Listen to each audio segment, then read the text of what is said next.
It had been almost a year since we moved into our big 5-room house. Life seemed to be going smoothly until one ordinary afternoon. Everything changed. After shopping for groceries, I came home, put the food away, and went to my room. But when I got there, all my stuff was gone. I stood there, stunned, not knowing what to think. Then, I heard soft laughter behind me. Turning around, I saw my mother-in-law and sister-in-law watching me with smug smiles. "We've decided to use this room for ourselves," my sister-in-law said. "Your things are in a storage unit now. If you don't pick them up within a week, we'll throw them away." My mother-in-law tossed a piece of paper with the storage details at me. It landed on the floor near my feet. I was too shocked to say anything. Arguing with them wouldn't help. It was 2 against 1, and I knew they'd twist things to make me look bad. Quietly, I gathered the few things I still had and left. I went back to my parents' house, but as I sat there, I knew I couldn't let them get away with this. They had gone too far, and I needed to do something about it. Fred, my husband, was away for work and didn't know what had happened. When I finally told him, he couldn't believe it. "They did what?" he shouted. "This is crazy. We need to fix this." Fred and I had always worked well as a team. We met in college, bonded over our love of books, and built a happy life together. His kindness and fairness were what I loved most about him, and now those qualities were helping me through this mess. Together, we decided it was time to stand up to his family. What my mother-in-law and sister-in-law didn't know was that the house wasn't actually ours. It belonged to my cousin, who had moved abroad and rented it to us at a low price. When I told him what had happened, he was furious. "They crossed the line," he said. "Don't worry, I'll take care of this." The next morning, a group of 10 men showed up at the house. They were friends of my cousin, there to help us take back the house. My mother-in-law and sister-in-law tried to fight back, yelling and making threats, but the men didn't care. "This house doesn't belong to you," one of them said. "You have no right to stay here." Their belongings were quickly packed and put outside.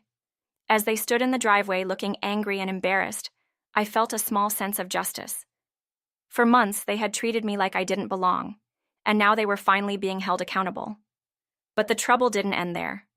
My mother-in-law started spreading lies about me to our relatives, saying I had kicked her out of spite.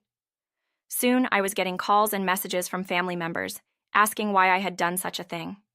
Each time, I calmly told them the truth, but some of them still believed her. It was exhausting. Fred stayed on my side the whole time. "We don't need their approval," he said. "As long as we know the truth, that's what matters." His support gave me strength, but I couldn't help feeling upset by all the drama. Months went by, and life started to get better. Fred and I focused on our future, leaving the family issues behind.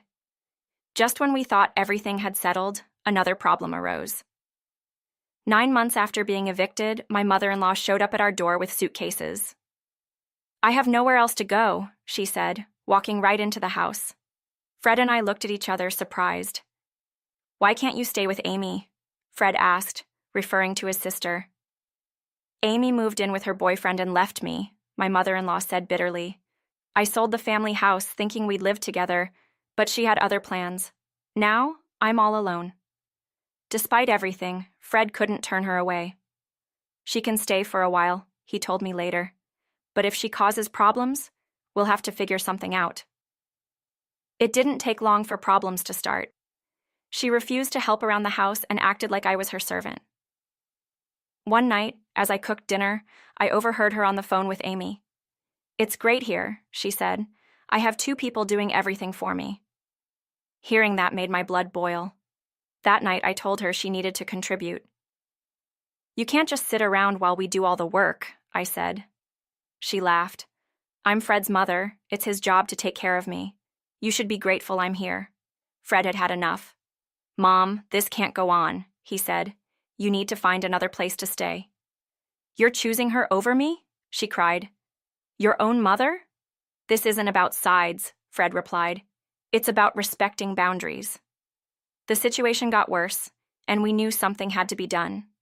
With my cousin's help, we found a way to legally evict her. It was a tough process, but we had no other choice. The day she left, she shouted insults at us, saying we'd regret this decision. When the door finally closed behind her, I felt a huge weight lift off my shoulders. The fight had been draining, but we had stood our ground. Fred and I promised to protect our peace and happiness, no matter what. A week later, Fred and I were finally able to breathe again. But that peace was short-lived. Just as we were settling back into our routine, a letter arrived in the mail from Fred's uncle. It detailed how our mother-in-law had been spreading more stories about us, twisting events to portray herself as the victim. Worse, she had convinced some relatives to confront us at our home. "We need to be prepared," Fred said. "We can't let her keep dragging us into this chaos." He suggested inviting his uncle over to mediate the family dispute and set the record straight. I hesitated at first, but eventually agreed. It felt like the only way to finally put this drama to rest. When the relatives arrived with Fred's uncle, tensions were high. My mother-in-law had filled their heads with so many lies that they came ready to blame us. But Fred's uncle had brought evidence, photos, letters, and even testimonies from neighbors that painted a very different picture. As the truth unraveled, the relatives' anger shifted away from us and toward her. "How could you do this to your own son?" one of them asked her. "You've caused nothing but trouble." For the first time, my mother-in-law was speechless. She didn't have an answer. Fred and I finally felt vindicated, but the experience left us drained. "Let's focus on ourselves now," Fred said. "We've done everything we can to set things right." We decided to take a short trip to reconnect and recharge. The getaway was exactly what we needed. Walking along the beach, hand in hand, we talked about our dreams for the future. It reminded us of why we fell in love in the first place. Back home, we started fresh. Fred and I worked together to redecorate the house, turning it into a true sanctuary. Each room became a reflection of our journey, a place of love, resilience, and hope. The drama with his family wasn't completely behind us, but we had built a foundation strong enough to withstand anything. Months later, we got unexpected news. Fred's mother had moved to another state to live with a distant cousin.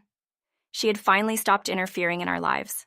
As for us, we continued to grow stronger together, grateful for the lessons we'd learned and the peace we had fought